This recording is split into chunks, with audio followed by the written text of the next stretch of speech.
Halo Bapak Ibu Guru, salam dan bahagia. Bertemu lagi dengan saya Rio Yonatan.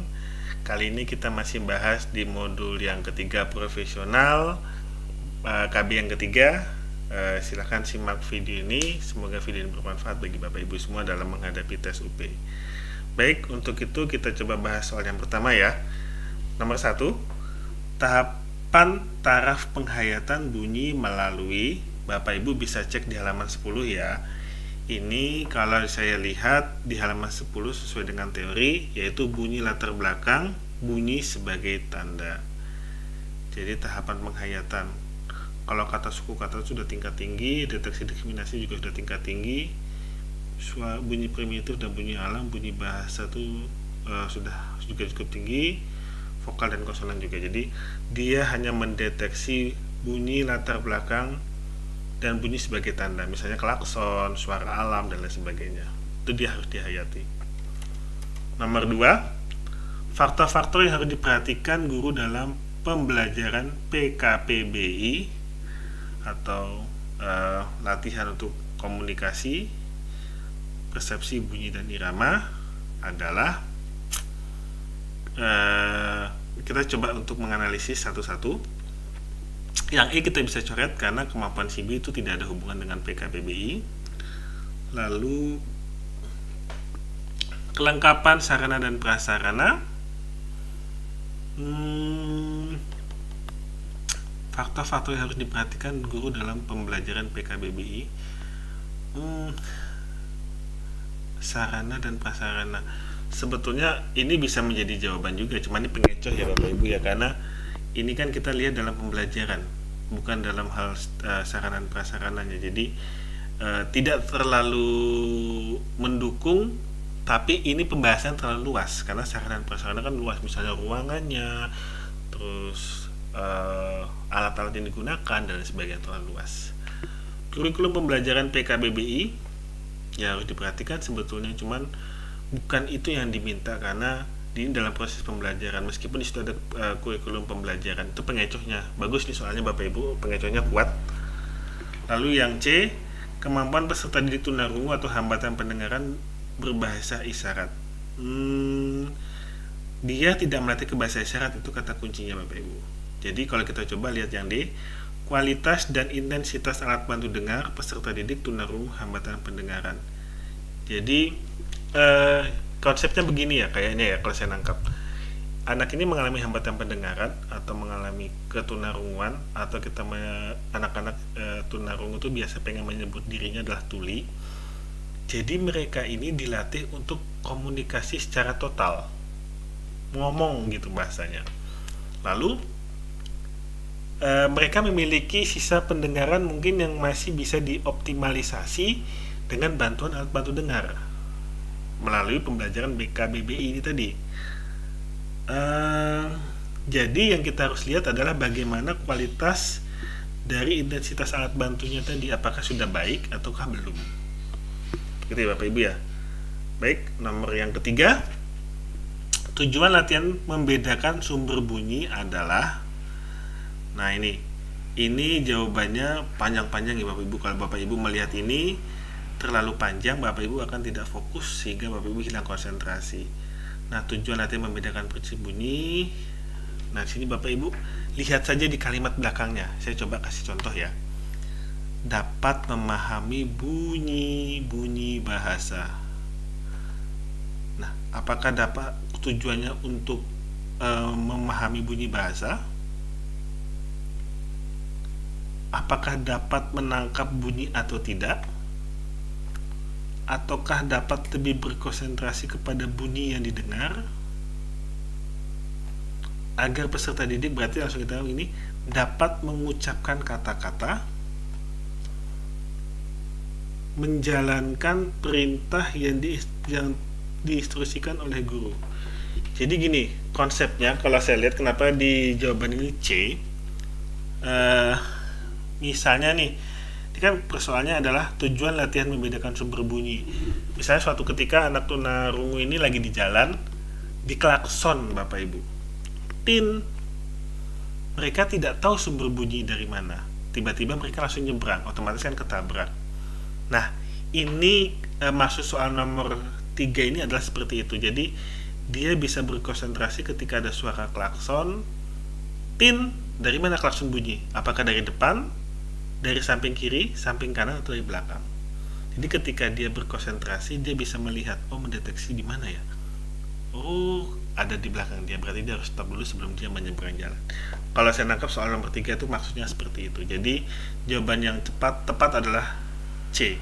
Jadi konsepnya Bapak Ibu, ketika ada soal panjang gini jawabannya, usahakan Bapak Ibu cari kata kuncinya, dapat memahami bunyi bahasa, dapat menangkap bunyi atau tidak, lebih berkonsentrasi kepada bunyi yang didengar, dapat mengucapkan kata-kata, menjalankan perintah yang diinstruksikan guru. Jadi ambil kalimat di belakangnya saja. Baik, lanjut kita soal nomor 4. Instrumen yang digunakan untuk melatih membedakan bunyi cepat dan lambat adalah cepat lambat. Kenapa dia tidak milih pianika, seruling gitar? Yang cepat lambat bisa dipilih itu adalah gitar saja. Temponya kita bisa mainkan. Kalau pianika tidak cepat lambat. Kalau pianika besar kecil suaranya, tinggi rendahnya nada. Seruling juga sama. Piano tinggi rendah juga bersama dengan pianika. Cuman kalau bukan ini piano kan, kalau untuk suara tinggi rendah keras dan pelannya itu dari volumenya. Tamborin bisa untuk diatur untuk cepat dan lambat. Rebana bisa. Tapi pianonya menjadi kesalahan ya. Organ sama kayak piano, gitar bisa, angklung bisa. Suling itu tinggi rendah, rebana bisa, gitar bisa. Jadi gini, maksudnya cepat lambat itu misalnya Bapak Ibu mainkan temponya, main gitar kan kayak lagu rock itu kan cepet dia, atau lagu yang klasik slow kan dia bisa mainkan. Nah itu yang dikatakan cepat dan lambat, membedakan bunyi cepat dan lambat. Jadi lebih tepat di situ ada drum, karena drum bisa suaranya cepat, kayak main drum dipukul senarnya itu kan, terus habis itu bisa lambat, tadak. Rebana juga sama, apalagi tambur dan kentongan juga sama. Kalau kentongan kalau ada musibah atau ada kejadian apa, kentongannya pukul tambah cepat, ding ding ding ding ding ding ding, gitu, seperti itu Bapak Ibu. Jadi lebih kepada A. Nomor 5, berikut ini adalah urutan atau tahapan program bina komunikasi persepsi bunyi dan irama adalah. Ini sesuai dengan materi Bapak Ibu. Nah ini kalau saya dan teman-teman dulu waktu latihan untuk membahas soal ini, kita singkat DDICO. Kenapa DDICO? DDICO itu adalah deteksi, diskriminasi, dan identifikasi dan komprehensi. Jadi tahapannya itu kayak gitu Bapak Ibu, ada di teoritisnya. Jadi Bapak Ibu ingat adalah tahapan dalam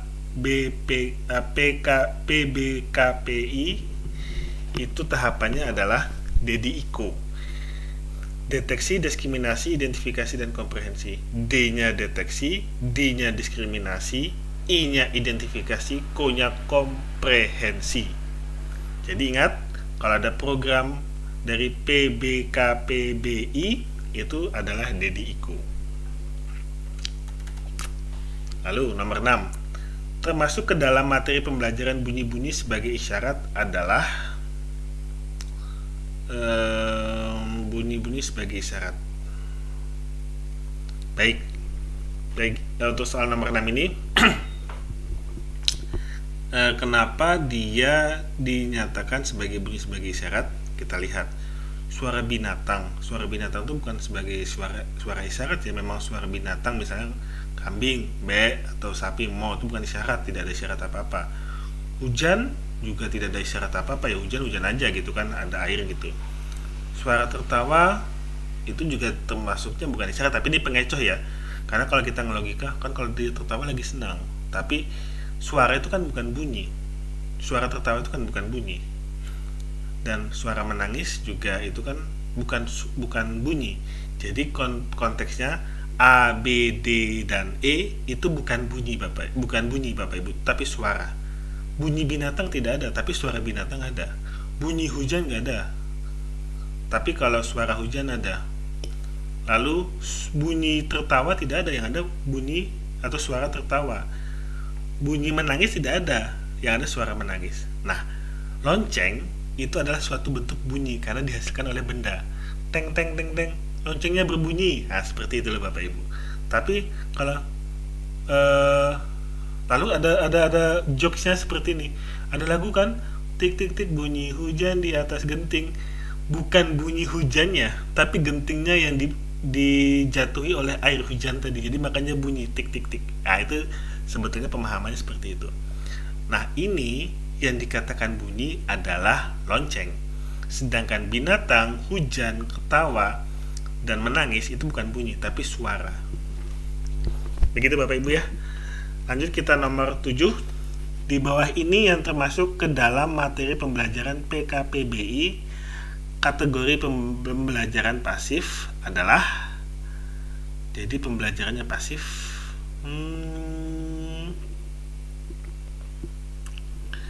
Yang dikatakan pasif itu adalah peserta didiknya tidak melakukan atau tidak beraktivitas apapun, diam dia. Jadi itu yang dikatakan pasif. Kalau B, meniup lilin, ya aktif lah karena dia meniup lilin tadi ya. Sedangkan C, peserta didik memukul meja, itu aktif. Meniup trompet, aktif. Lalu ini dikecoh Bapak Ibu dengan jawaban E. Guru, kan bukan siswa nih, tapi gurunya meminta peserta didik bergerak sesuai irama. Berarti peserta didiknya aktif. Sedangkan guru memperdengarkan berbagai jenis suara, yang dilakukan guru adalah aktif dan siswanya hanya pasif mendengarkan. Gitu Bapak Ibu nomor 7. Nomor 8, latihan PKPBI yang menekankan pada pengenalan dan kesadaran pada benda atau alat yang dapat menimbulkan bunyi-bunyi di sekitar peserta didik. Tunarungu atau hambatan pendengaran merupakan latihan. Kayaknya gini Bapak Ibu, saya melihat ini adalah tahapan-tahapan. Jadi tahapan 1, tahapan 2, tahapan 3, tahapan 4. Yang pertama yang kita harus tahu, yang dijelaskan di atas soal tadi tahapan 1. Lalu yang untuk opsi B itu tahapan 2 dan opsi C tahapan 2. Lalu ini adalah tahapan ketiga yang opsi D, dan yang keempat adalah tahapan deteksi bunyi. Sedangkan E itu tidak ada jawabannya. Lalu bagaimana melihat ini menjadi suatu konsep? Jawabannya, latihan pengenalan bunyi, berbagai bunyi dan sumber bunyi. Latihannya adalah pengenalan dan kesadaran. Jadi anak-anak didik kita tuh dikenalkan dengan berbagai macam bunyi. Jadi ini latihan apa sih? Latihan untuk mengenalkan berbagai bunyi. Kalau yang D, pengecohnya, latihan pengenalan berbagai sifat bunyi yang ada di sekitar. Sifat bunyi kan tidak dijelaskan di sini karena ini hanya mengenalkan. Jadi alat-alat yang menimbulkan bunyi-bunyian itu termasuk ke dalam B, latihan pengenalan berbagai bunyi dan sumber bunyi. Nomor 9. Berikut ini adalah materi latihan yang untuk menyadari adanya bunyi-bunyi latar belakang kecuali. Jadi ini konsepnya masih sama Bapak Ibu. Materi latihan untuk menyadari adanya bunyi-bunyi. Nah, kecuali kalau bunyi deru kapal terbang itu bisa, karena itu harus menyadari bahaya kalau ketika dia ada di landasan bandara, kita harus tahu, atau mungkin ada di sekitar kawasan bandara, kita harus hati-hati.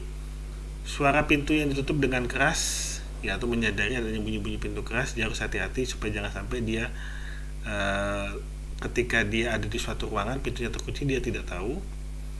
Bunyi motor yang dihidupkan, ini sama kawasan harus antisipasi ketika ada motor lewat.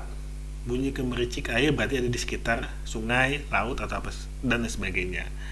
Sedangkan bunyi lonceng yang dipukul, ini bunyi juga, tapi dia sifatnya adalah lebih kepada, kalau bunyi lonceng kan tidak ada kesadaran yang sifatnya sesuatu yang harus sifatnya diantisipasi. Ya bunyi lonceng saja, silahkan, tidak ada masalah. Konsepnya kalau saya nangkap seperti itu. Jadi jawaban D adalah bunyi lonceng yang dipukul. Nomor 10, termasuk ke dalam materi latihan membedakan ada tidaknya bunyi dalam pembelajaran PKPBI adalah, di sini Bapak Ibu konsep dari kunci soalnya adalah ada tidaknya bunyi. Yang A, peserta didik tunarungu mendengarkan bunyi gong dan piano. Ini tidak menjadi soal yang ada tidaknya bunyi. Latihan pengucapan vokal, latihan bicara biasa. Latihan mengucapkan konsonan sama juga, latihan bicara. Latihan mendengarkan suara diftong, bukan, karena ini latihan bicara juga. Lalu yang D, peserta didik tunarungu atau hambatan pendengaran bertepuk tangan berulang-ulang. Jadi ketika bertepuk tangan kan dia akan mendengarkan sesuatu. Bapak Ibu coba tepuk tangan, itu kan latihannya adalah ada tidak suara. Itu Bapak Ibu untuk nomor 10 jawabannya adalah D. Demikian Bapak Ibu untuk pembahasan modul yang ketiga profesional KB yang ketiga. Semoga video ini bermanfaat. Terima kasih. Salam hormat bagi Bapak Ibu guru semua. Aku, kamu, kita setara. Terima kasih.